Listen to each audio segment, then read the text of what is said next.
Hello student of class 12th. Once again we are here with a new video.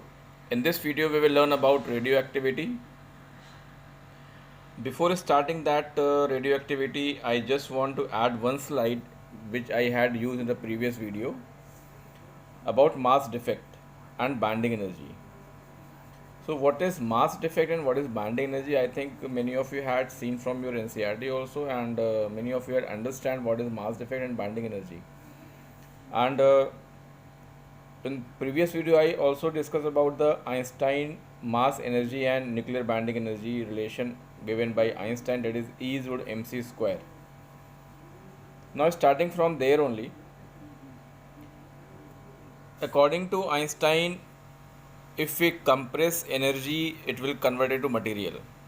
Means if the energy is compressed and it being very much closer, so that will be converted into material, or we can say it is a matter now. It was told by Einstein. It was given in this equation E is equal to mc square, the relation between mass and energy. And Einstein showed from his theory of special relativity that it is necessary to treat mass as another form of energy. Means mass and energy are equivalent to each other according to Einstein. And what is mass defect? If you see the nucleons separately, proton and neutron, and they are forming nucleus. Suppose I had taken two proton and two proton, they are separated, they are in isolated state, and they have certain amount of energy. Suppose they had amount of energy 7. Now when I combine them to form a nucleus, now the total energy is not 14, it will be suppose 12. Now when the two proton are added, they are come closer, they form a combined structure, then the total mass of the combined structure is less than the individual proton energy, or we can say individual proton mass. Each proton has 7, and if we combine both, now it become 12. So where is 2 gone? Where is 2?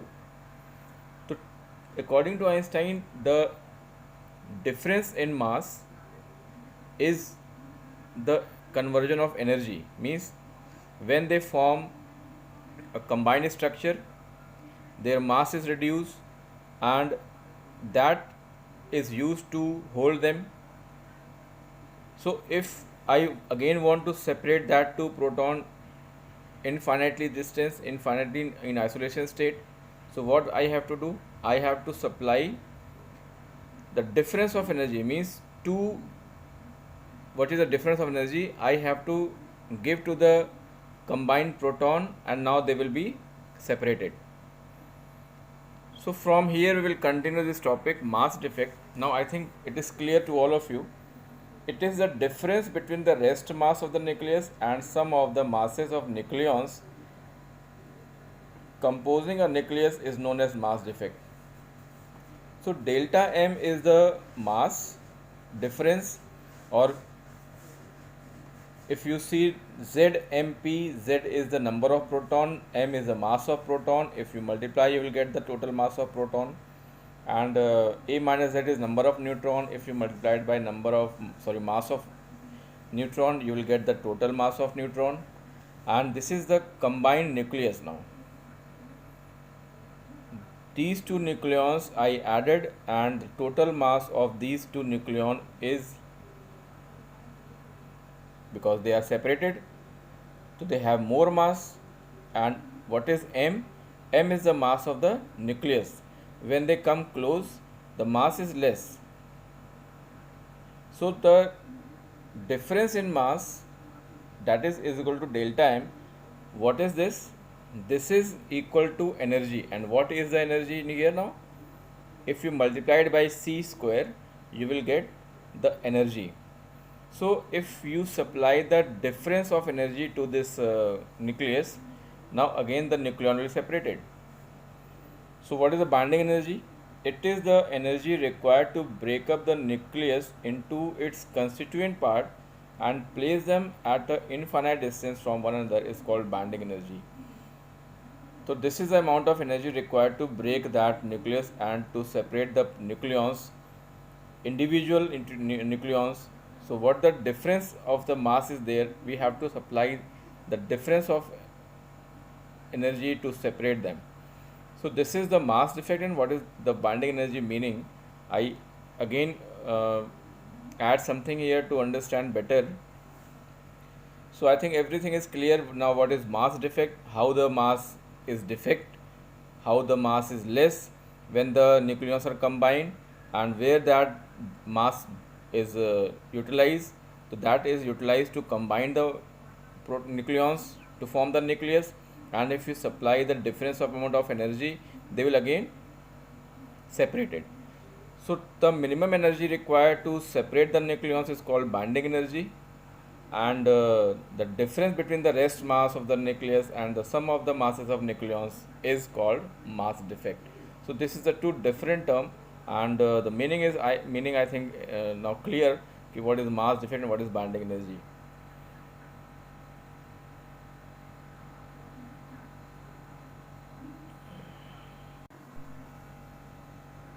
Now this is binding energy curve. It is very important curve, or we can say very important topic in this chapter of nucleus. In NCERT it is on page number 444 and the figure number 13.1. This is called binding energy curve. If you see this curve, on the x-axis we have taken mass number A, and on the y-axis we have taken average binding energy per nucleon. Binding energy per nucleon means if you divide the binding energy by the number of nucleons or by mass number, you will get binding energy per nucleon. And in NCERT the binding energy per nucleon is denoted by EBN, and it is equal to EB upon A. EB is binding energy of a nucleus and A is the number of nucleons. It is in equation number 13.9. EBN is equal to EB upon A. If you see your NCERT on the page number 444, you will get this equation. So binding energy per nucleon. The binding energy of the nucleus is the minimum amount of energy to separate the nucleus into nucleons, which we have to supply a total energy equal to EB to those particles. And if you divide the total binding energy with the number of nucleon, you will get binding energy per nucleon. So in this figure, on the y-axis we are taking the average binding energy per nucleon in million electron volt, and on the x-axis we are taking the mass number A, and if you see it is from 0 to 20, 40 and so on, it is up to 240, and on the y-axis it is from 0 to 9 million electron volt. So from this binding energy curve, some informations are there, some features are there.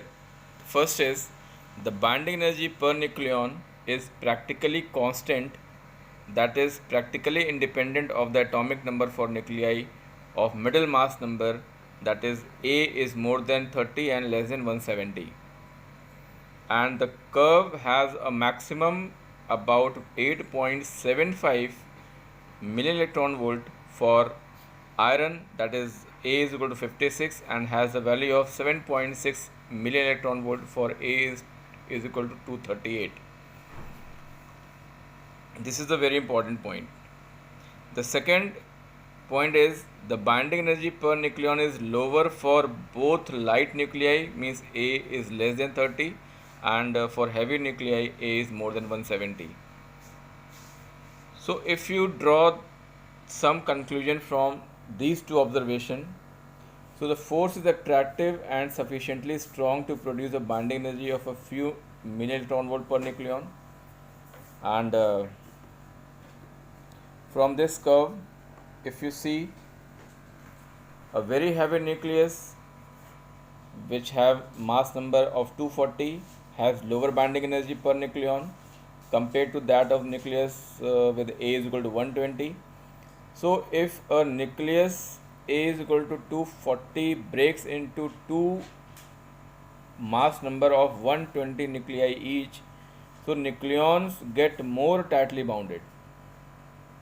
This implies energy would be released in this process and is very important implication of for energy production through fission. Means one heavy nuclei will break into two nuclei of 120 each. As I told you, the mass number 240, if you break it into two parts and each part is of 120 mass number, so now they are tightly bounded. This implies that energy should be released in this process, and in this case the energy will release. And it is very important term we are using from class in class 10th also about this nuclear fission. Fission means to break up heavy nuclei into two lighter nuclei for stability. Now if you take a light nuclei, means the mass number is less than or equal to 10, they join to form a heavier nucleus, and the binding energy per nucleon of fused heavier nuclei is more than the binding energy per nucleon of the lighter nuclei. Now what happened here? The binding energy per nucleon of heavier nuclei is more than the binding energy per nucleon of the lighter nuclei. So this means that now the final system is more tightly bound than the initial system. So here also energy will be released, and this process is called nuclear fusion. What happened here? Here two lighter nuclei fuses to form a heavy nuclei for stability, and in this case also the energy release. In the previous case, when the heavy nuclei, say the mass number of 240, break into two smaller nucleus of 120 each, and in this case also the energy is released. This is called nuclear fission. Fission and fusion, the two terms are here, we can very much understand from this binding energy curve. So you have to understand this curve and you have to learn this curve, what the information is given by in this curve. On the page number 444 NCERT, you see this graph, figure number 13.1. It is very important. Next, what are the features here? The binding energy per nucleon of very light nuclides such as hydrogen is very small. Second, initially there is a rapid rise in the values of binding energy per nucleon. Third, between mass numbers 4 and 20, the curve shows cyclic reoccurrence of peak corresponding to helium, beryllium, carbon, oxygen and neon. This shows that the binding energy per nucleon of these nuclides is greater than those of their immediate neighbors, and each of these nuclei can be formed by adding an alpha particle to the preceding nucleus. Fourth, after A is equal to 20, means after the mass number 20, there is a gradual increase in binding energy per nucleon, and the maximum value of 8.8 MeV reached at A is equal to 56. Therefore, Rn nucleus is the most stable. This is very important. If you see from your curve, binding energy curve, if you see that Rn is at the top and the equivalent amount of energy is approximately 8.6, 8.8. The fifth is binding energy per nucleon of nuclides having mass number ranging from 40 to 120 are close to maximum value. So these elements are highly stable and non-radioactive. Sixth, beyond A is equal to 120, the value decreases and fall to 7.6 MeV, and it is for uranium. Beyond A is equal to 128, the value shows a rapid decrease. This makes element beyond uranium, that is trans uranium element, and they are quite unstable and radioactive. Eighth, the drooping of curve at the high mass number indicate that the nucleons are more tightly bound and they can undergo fission to become stable. Means drooping of the curve at high mass indicates that the nucleons are more tightly bound and they can undergo fission to become stable, and the drooping of the curve at low mass number indicates that the nucleons can undergo fusion to become more stable. So 8th and 9th point are very important. You read from this topic and also from NCERT and understand about nuclear fission and nuclear fusion process. Now, radioactivity. Becquerel discovered radioactivity in 1896, and it was accidentally it was discovered. Becquerel is finding something, but in this experiment he found that some rays are emitting from the substance. So after that he started studying and he gave a new idea, and the term he used is radioactivity. While studying the fluorescence or phosphorescence of compound irradiated with the visible light, Becquerel observed an interesting phenomena. After eliminating some pieces of uranium potassium sulfate with visible light, he wrapped them in a black paper and separated the package from photographic plate with a piece of silver. And after several hours of the exposure, the photographic plate was developed. It shows blackening due to something that must have been emitted by compound and was able to penetrate both black paper and the silver, and it is very strange. He found that something is coming from that substance which is penetrating the black paper and the silver also, and he performed so many experiments, and after that he found a nuclear phenomena in which an unstable nucleus undergoes a decay, and this is referred to as radioactive decay. And there are three types of radioactive decay occur in nature. One is alpha decay, in which a helium nucleus is emitted, and there is beta decay, in which electrons or positron emitted, and the third gamma decay, in which high energy photons are emitted. If you see in this figure, there is a radioactive substance put in a lead box, and there are three rays coming out from that substance. One is of pink color, and one is of yellow color, and one is of blue color. And if the electric field is applied, you are seeing two plates are there, one is positive, one is negative. Towards negative the alpha particle is bending, and towards the positive beta is bending, but the pink color line is going straight, that is no deviation is there. So it is seen that gamma particle, gamma is neutral, beta is negative, and alpha is positive. So according to Soddy is a scientist, Soddy and Fazan. So Soddy's displacement law, if an element emitted gamma particle, the new element form which is less in atomic number by 2 and less by 4 from mass number. If you see the first equation, Z is atomic number and A is mass number. If one alpha is emitted, new substance formed, and in this the atomic number is decreased by 2 and atomic mass is decreased by 4. In the second case, if beta is emitted from substance, and if you see, the atomic number increases by 1 and the mass number remains same. And in the third equation, if the gamma particle is emitted, there is no change. So some laws are given by Rutherford and Soddy, which is called laws of radioactive decay. The first is the disintegration of radioactive material is purely a random process, and it is merely a matter of chance which nucleus will suffer disintegration or decay first cannot be told. It cannot be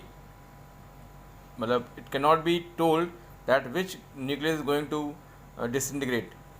It is a process of by chance. And second is, the rate of decay is completely independent of physical composition and chemical condition of the material. The third, the rate of decay is directly proportional to the quantity of material actually present at that instant. The rate of decay is directly proportional to the quantity of material actually present at that instant. As the decay goes on, the original material goes on decreasing, and the rate of decay also goes on decreasing. Means whatever the amount is present at that instant, it is proportional to the rate of decay. If the amount is less, the decay rate will be also less. If the amount is more, the rate of decay is also more. These are the three laws given by Rutherford, which is called law of radioactive decay. Now in this, let n is the number of radioactive atom present at any instant, then the rate of decay is dn by dt proportional to n, and you see a minus sign also here. So in a radioactive sample which undergoes alpha, beta or gamma decay, it is found that the number of nuclei undergoing the decay per unit time is proportional to the total number of nuclei in the sample.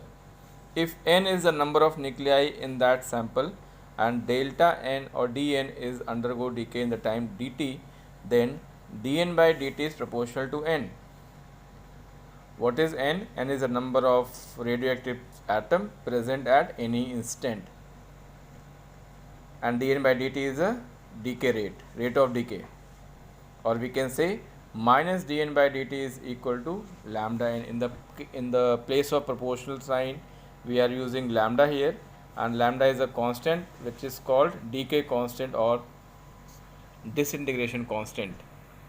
Now if you rearrange it, dn by n is equal to minus lambda dt, integrate on the both side, you will get dx by x means log base ex, log base en is equal to minus delta t plus c, where c is a constant value.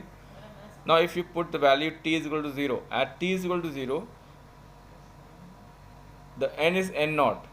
At t is equal to 0, the n value is n naught, and the equation we can write log base e n naught is equal to 0 plus c, or log base e n minus log base e n naught is equal to minus delta t. If you put the value of log base e or in a value of c in the place of this, so you can get this equation. Now solving this, you will get n is equal to n naught e to the power minus lambda t. Now radioactive disintegration constant lambda, according to the laws of decay law, dn by n is equal to minus lambda dt. If dt is equal to 1 second, put the value here 1, you will get dn by n is equal to minus lambda, and lambda may be defined as the relative number of atom decaying per second. And since n is equal to n naught e to the power minus lambda t, at t is equal to 1 by lambda, then n is equal to n naught by e, or we can say n by n naught is equal to 1 by e. Now lambda may also define as a reciprocal of time, where when n upon n naught falls to 1 by e. On the page number 446, NCERT 13.6.1 law of radioactive decay, it is very important topic in this chapter. You have to make notes of this because it is a question of 3 marks, that what is law of radioactive decay, derive its relation. Equation 13.5 is very important on the page number 447. On this, so many numericals are asked. Equation number 13.4 is also very important, and the figure 13.3 you have to make on a copy. And unit of radioactivity, before that, half-life period. Half-life period is the time required for the disintegration of half of the amount of radioactive substance originally present.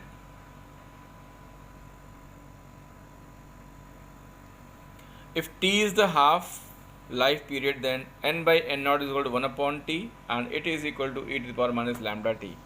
Since n is equal to n naught by 2, if you put here, so you will get e to the power lambda t is equal to 2.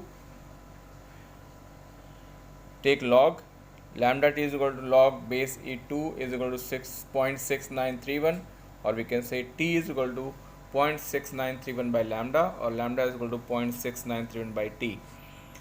T is half-life period. Unit of radioactivity. There are 3 units of radioactivity: Curie, Rutherford and Becquerel. 1 Curie is equal to 3.7 10 की power 10 disintegration per second. 1 Rutherford is equal to 10 की power 6 disintegration per second, and 1 Becquerel is equal to 1 disintegration per second. So 1 Curie is equal to 3.7 10 की power 4 Rutherford, and it is equal to 3.7 into 10 की power 10 Becquerel. This is very important question in this year. It was of 2 marks question. So revise the topic we discussed in this video. Read from NCERT till page number 447 and 448. You will get all the thing in this page number 448. Revise the topic. If you have any problem, then call on my number. Till then, have a nice day. Thank you.